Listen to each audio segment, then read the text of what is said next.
láyé orí mi kò jẹ́. láyé.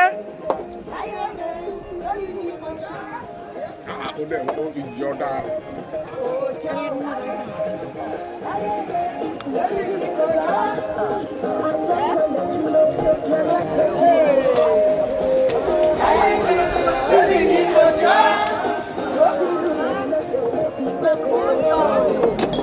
Ah, you are sexy. No, I'm crazy, man. àwọn ọmọ. Hello. kò síbi tí máa gbà kọjá kí n lọ bọ́tà.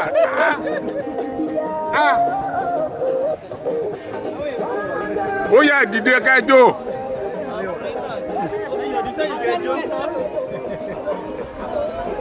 ó yẹ ẹ̀jàdírú.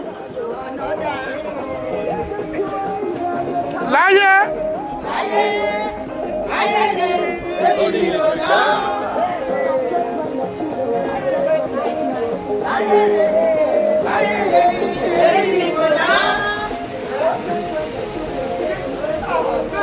Oh.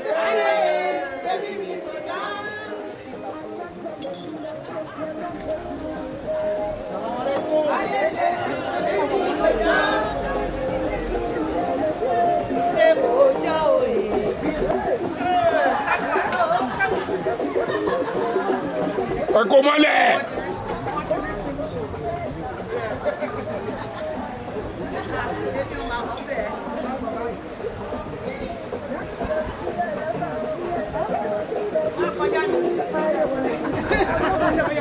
ẹ dé kẹjọ.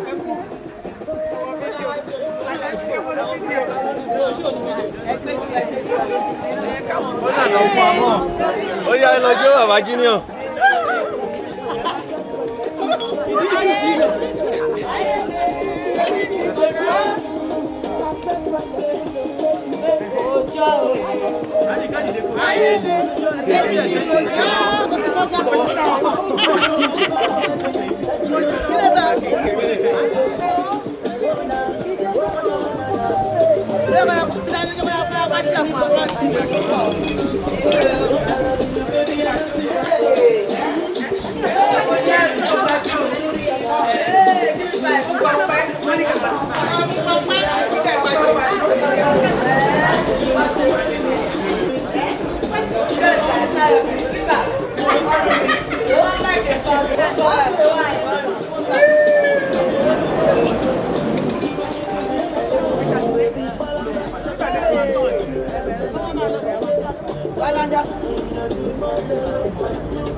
a ti fẹ́ níbẹ̀.